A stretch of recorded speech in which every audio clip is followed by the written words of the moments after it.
Pass out.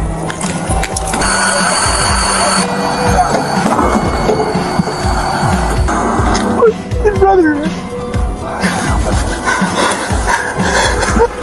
Putting me away many years is not going to bring them back. I'm not a murderer. I am not. I am going. On February 3rd, 2002, at a parking lot in Santa Fe, New Mexico, Jenny Caramillo, 46 years old, claimed she was threatened by a man in the passenger seat with a knife and asked a passerby to call the police. Just minutes later, a nearby patrol officer spotted the suspicious vehicle, leading to a high-speed and tragic pursuit. As they couldn't contact Jenny or the car, the suspect kept fleeing. Command ordered the officers to stay close and wait for the right moment to stop the vehicle. However, because they followed too closely, the suspect attempted to shake off the police by driving the wrong way on Interstate 25 at 90 miles per hour. Many officers were forced to pursue on the wrong side of the road. The high-speed highway chase resulted in the death of an innocent officer on the scene. The victim was Officer Robert Duran, 43 years old, who was driving the second patrol car. Although the road ahead had been blocked off early, traffic volume remained unchanged. The pursuit lasted less than 10 minutes before Frank Lovato, a 62-year-old retired firefighter, swerved his pickup truck sharply to avoid the suspect's white Chevrolet. The emergency swerve led to a fatal crash with Officer Duran's.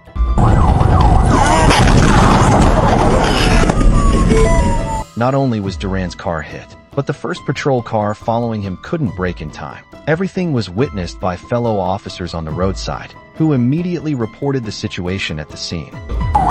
Swipe, truck. He's slowing down, going to the left. When the fifth officer stopped his car, he saw the white Chevrolet had veered off the road, and then a dramatic scene unfolded. Jenny, believed to have been kidnapped, immediately ran out of the car in a panic. Walk to me! Where is he? Where is he? Walk back to me! Walk back to me now! How are you guys doing for? I got the female coming back to me right now. Probably one now standing in the car. Come back to me.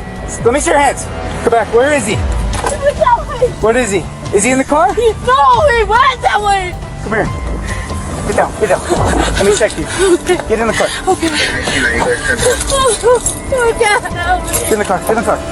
The fifth officer quickly calmed her down and asked to see her hands, then told her to sit down for inspection. He then guided her into the vehicle. Her demeanor completely convinced the responding officers. The kind-hearted officer even invited her into the vehicle for a health check. Right afterward, the fifth officer gathered the first detailed information about the suspect directly from Jenny's testimony. Where's he at? Who is it? His name is Mark. He's my boyfriend. Does he have any weapons? Yes, he does. What does he have? He has a gun. Where is he at? He went running. He ran? Yes, he did. Okay, stand by. So I have the victim right now in the back of my car. She's saying it's her boyfriend, unknown in the name yet. He's got 1080 with a gun, went into these bushes right here. Jenny stammered and revealed several critical keywords.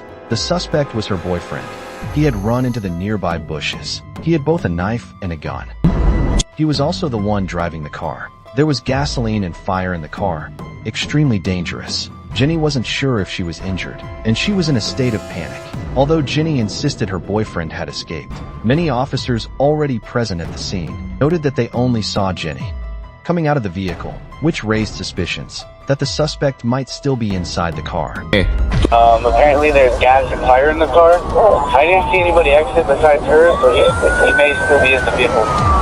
I can see inside the vehicle, but all the airbags deployed. I can't see if there's a driver in there. Unable to locate the suspect or observe inside the vehicle, the officers on scene aimed their guns from a distance and waited for the SWAT team and armored vehicle to arrive. When Officer Number 4 arrived at the debris-strewn scene, Officer Duran and retired firefighter Frank, who had been driving the pickup, were both dead. Upon seeing the scene, Officer Number 1, who had also failed to brake in time but survived, burst into tears, held his head, and cried out. Pass out.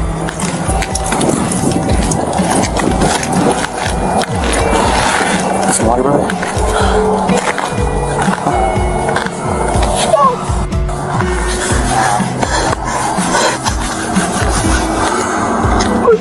brother. 20 minutes later, the commander who had ordered the pursuit arrived at the scene. Upon learning that due to his decision, a subordinate and an innocent civilian had died, he bowed his head in regret.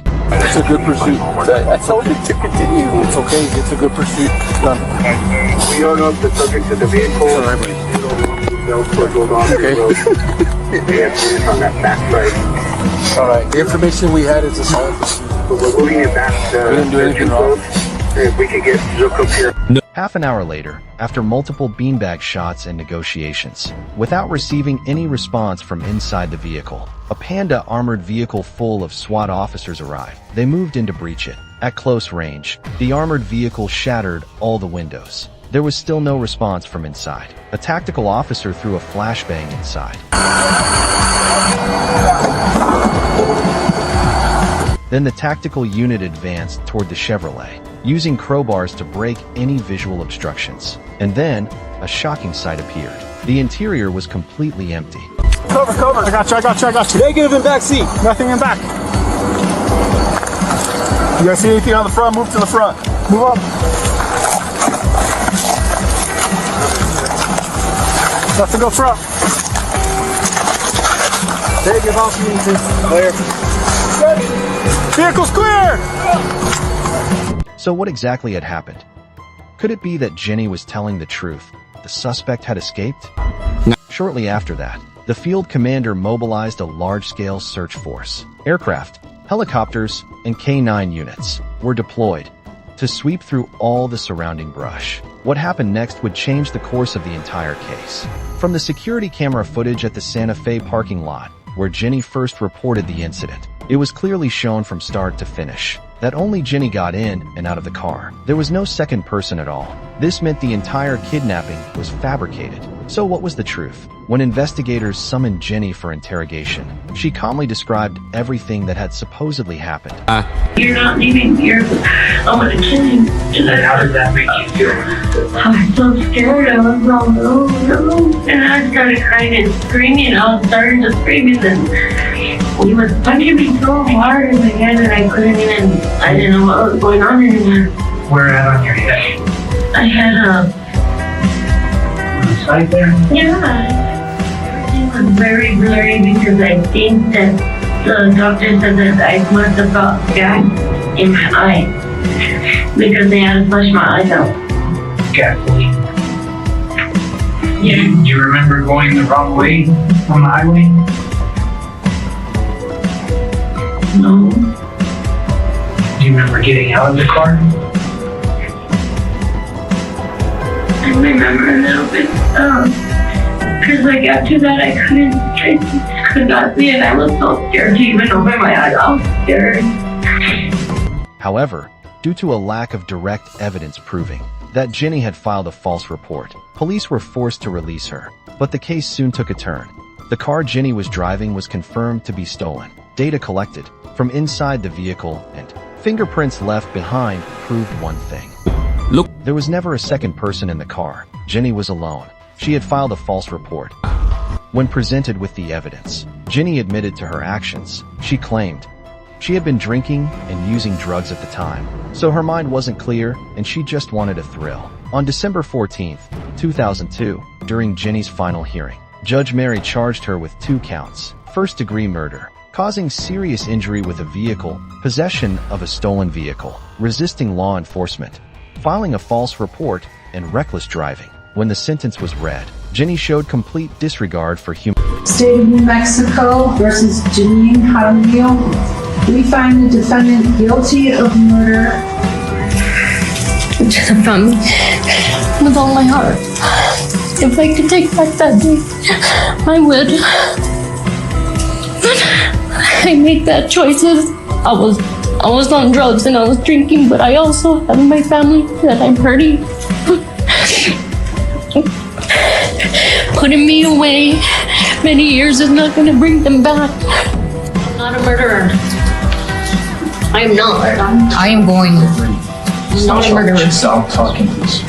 Jenny thought that explanation would lighten her sentence, but the judge sentenced her to 65 years in prison without parole. For the consequences Jenny caused, 2 innocent lives lost. She must pay with the rest of her life.